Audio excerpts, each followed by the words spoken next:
In today's video, we are going to talk about the details of the citric acid cycle. This is also known as the Krebs cycle. So just the overview, remember that for every glucose metabolized, you are getting 2 pyruvate molecules, and each pyruvate enters the mitochondria into the matrix and gets converted to acetyl-CoA, which has 2 carbons. Overall, in the citric acid cycle, those acetyl groups are being converted into carbon dioxide. So the acetyl group is 2 carbon, and we are releasing both of those carbons as carbon dioxide. For each pyruvate that gets oxidized, and for every acetyl group then that enters the citric acid cycle, you are getting the 2 carbon dioxide and 3 NADH, 1 FADH2, so those are both electron carriers, and you're getting 1 ATP being produced. So again, you would double all of that for 1 glucose molecule, because 1 glucose leads to 2 pyruvates, so everything therefore would be doubled, and we'll talk about that towards the end. The CoA from the pyruvate oxidation gets released and goes back to pyruvate oxidation to pick up another acetyl group. So recall that I talked about it as being considered a shuttle.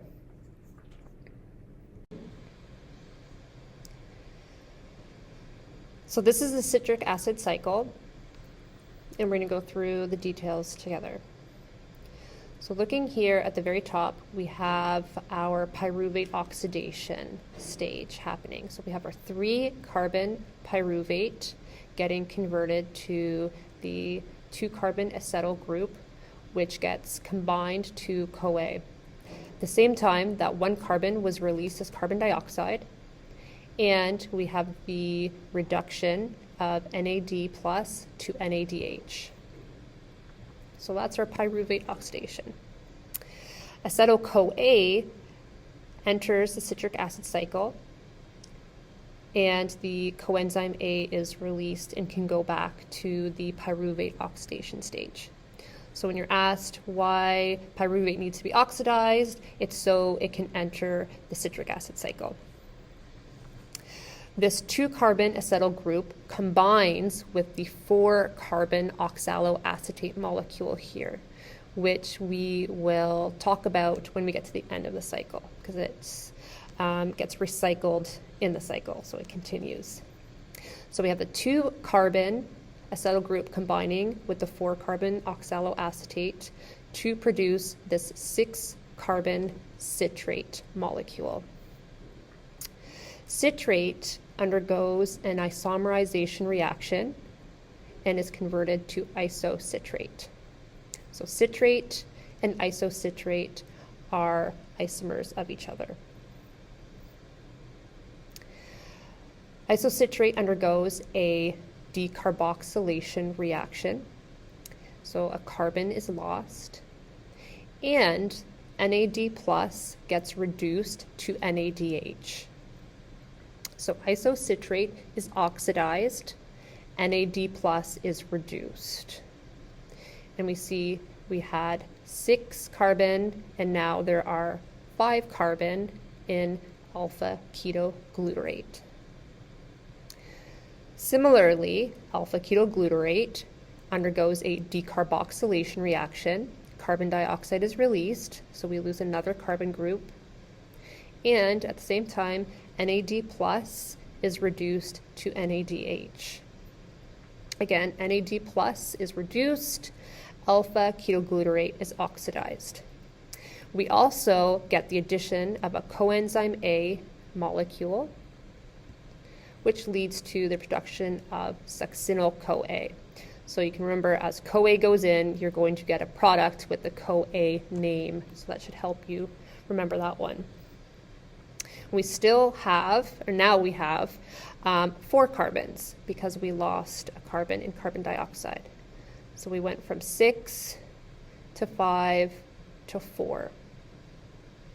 Now, succinyl-CoA loses the coenzyme A, and at the same time, GDP is converted to GTP. So this is similar to ATP, except GTP is then used for the production of ATP. So we get the substrate level phosphorylation happening downstream a little bit, but we still get the production of ATP. This leads to the production of succinate. So succinyl-CoA, succinate, still 4 carbons.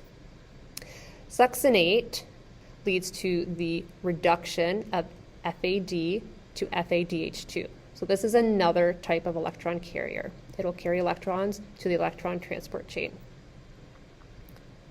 Succinate is converted to fumarate, and with the addition of a water molecule, fumarate is converted to malate. Malate undergoes a reaction where NAD plus is reduced to NADH.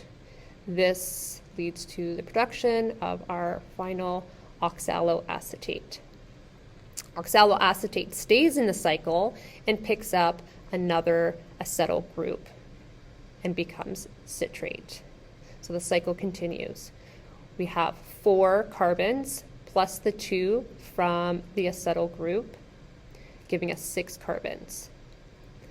Those 2 carbons from the acetyl group lost 1, 2 as carbon dioxide, and we maintain our 4 carbon oxaloacetate.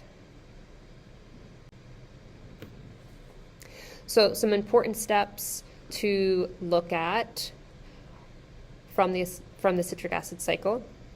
Remember that we have 2 acetyl-CoA molecules that enter the citric acid cycle. In step 1, the acetyl group enters the cycle and reacts with oxaloacetate, and this forms the citrate. So this is where the name citric acid cycle comes from. In steps 3 to 6 and step 8, we're getting the release and capture of some energy in various forms. So step 3, 4, and 8, we are getting NAD plus reduced to NADH. In step 5, we are getting the production of ATP through substrate level phosphorylation. And in step 6, we are getting FAD being reduced to FADH2. And again, since one glucose molecule leads to the production of 2 pyruvates, you are getting 2 turns of the citric acid cycle. So we can think of the net reaction for one cycle, and then we double it for what is the result of one glucose molecule being consumed. So we have 1 acetyl-CoA going in, which is going to require lead to the reduction of 3 NAD plus, 1 FAD molecule, and we're going to combine an ADP with an inorganic phosphate. This leads to the production of 2 carbon dioxide that leave as waste, so that's where the 2 carbons are removed. This leads to 3 NADH electron carriers, 3 hydrogen ions produced, an FADH2, 1 ATP, and that CoA is released and gets to be reused in the pyruvate oxidation reaction. So lastly, just to remind you that for each molecule of glucose, you get 2 pyruvate molecules, which are each 3 carbons. That gets oxidized and converted to 2 acetyl-CoAs, which enter the citric acid cycle. You're going to get 2 turns of the citric acid cycle. So you're going to get 2 ATP, 6 NADH, 2 FADH2, and 4 carbon dioxide produced.